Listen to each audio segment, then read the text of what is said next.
Hey everyone, welcome to today's Monday Morning Minute. Today is Monday, February 15th, and here's what's happening this week. First of all, I'd like to just briefly recap last week's discussion, our critical response number 1. Then we'll talk about this week's reading, another chapter from the Transitions book. And we'll talk about critical response number 2, and I have just a couple course notes to round out this video. So first off, I just want to say that these critical responses were excellent. They were wonderful. I'm teaching a master's class right now, and I wish that you all could teach my master's students a thing or two in terms of really engaging with the ideas that not only were presented in the transitions text, but also each other's ideas. Fantastic. I saw lots of folks weaving in outside resources too, and trying to make sense of those. And it's just so clear too that you all are coming to this course with so much knowledge and understanding, and that was on full display and just fantastic. So the little Sherlock gif to the right is for all of you. I was just really so impressed. I'd like to bring out just a couple of ideas from your fellow colleagues every week, just to kind of let you know what was being talked about in other small groups and some larger themes. So the quote block that I brought out first was from Haley. It's on the left here. And it's talking about this term problematic school context. And that was something that I saw a lot of folks were kind of drawn to within the transitions chapter. So they define that problematic school context as one with a larger student body, less experienced teachers, larger minority representation, a larger proportion of the student body living in poverty, and a greater number of problems such as crime in the neighborhood surrounding the school. And I think some of us thought that this term was sort of a breath of fresh air because now we're talking about the school context rather than talking about, for instance, when we say like a low income school, which seems to almost blame the students and their families for being low income. Here, when we talk about a problematic school context, we're talking about all of these factors that combine to make it really hard for students to learn. And so Haley is wondering, based on the research that was shared, why is it that in this case, immigrant origin children from Mexico are more likely to experience that problematic school context? And I think this is kind of a rhetorical question, but certainly one that we can contend with, right? Thinking about the social mirror, thinking about racism, thinking about xenophobia. I think all of that plays into the fact that so many of our minoritized students are more likely to encounter that problematic school context. So I wanted to bring up that for your consideration, thinking about that term. And then secondly, another big theme that I noticed across multiple discussion groups was this idea that even though, on one hand, we know that teachers are generally unprepared to work with multilingual learners. Many of you noted that as well. We also see that, to quote Abby here, a teacher's attention and celebration of multiculturalism positively affects immigrant students in both their achievement in school and the intersection of their mental health and identity formation. So there is some power that we have as teachers to override that trend, override the compounding factors of the problematic school context, for instance.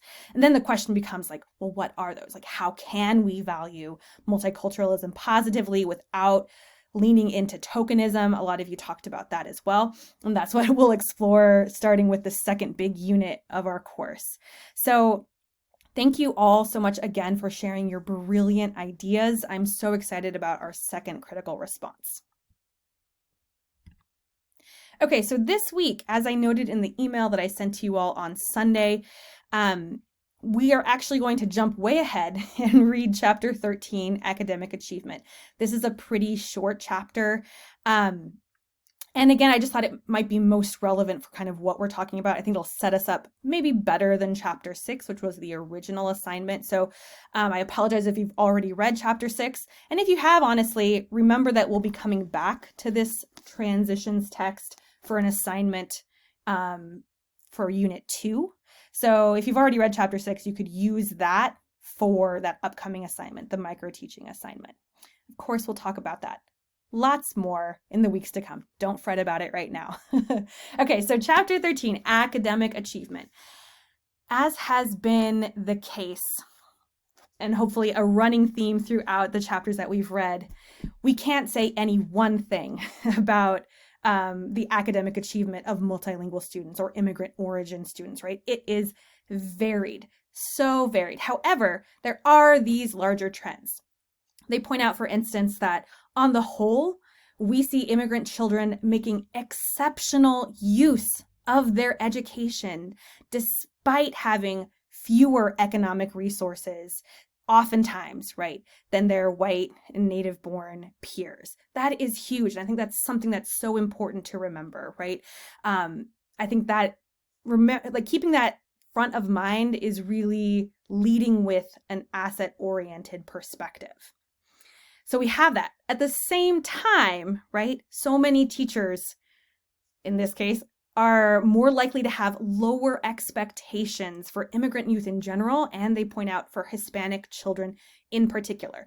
So this is something that goes back to checking ourselves, owning the limitations of our own perspective, because of course we don't want to be those teachers who have lower expectations of students of immigrant origin, right?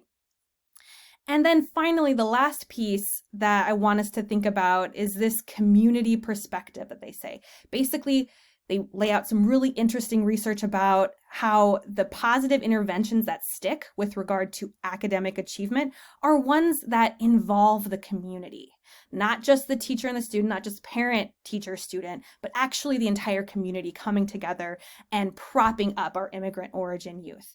So think about that.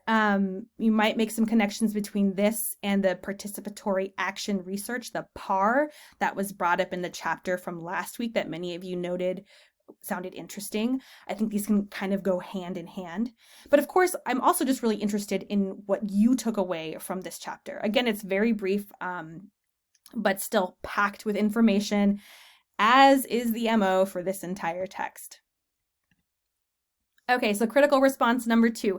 And again, apologies for not having this ready to go on Friday. It has been a crazy weekend in my house, and I know the same is true for many of you as well. So our house is just warming up now, in fact.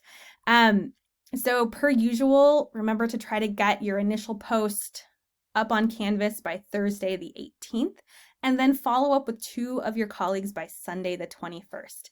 And here's what I'd like you to reflect upon.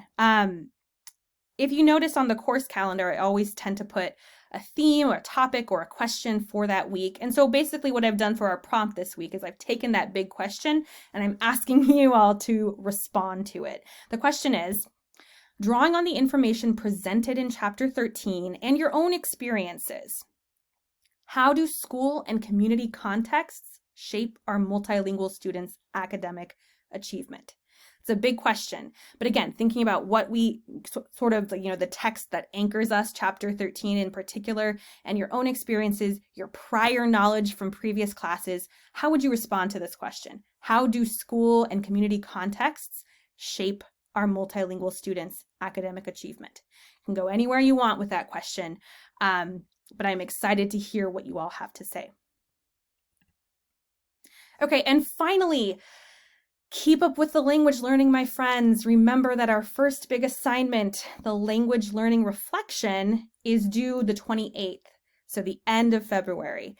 And right about now, I want you to make your plan to complete your immersive experience. Remember, that's about a 45-minute experience in which you are kind of thrown in. You are listening to native speakers in some way, speak the language that you've been trying to learn. And you're going to record your feelings, record what you can understand, record anything about that experience. That will be helpful when you go to write your reflection. And I also just want to name, in case maybe you've fallen off the wayside in terms of language learning, that's okay too. Please still plan to complete that immersive experience, and you can be just, honest about it in your reflection. But I would also encourage you, if that's you, you're like, I haven't actually done any of the language learning or very little of it. I want you to also maybe reflect on why that is. Perhaps it's a little difficult, or it makes you feel vulnerable, or, whatever it is, right? Reflect on that too. I think that's super valuable to keep in mind in terms of our empathy building for multilingual learners. And then just finally remember that we will have a drop-in hour this Friday at 11:10. No pressure whatsoever to join, but if you have a question, if you want to chat, I will be hanging out on Zoom. I hope you all have a wonderful week. I thank you for your patience, and I'll see you back here next week. Take care, everyone.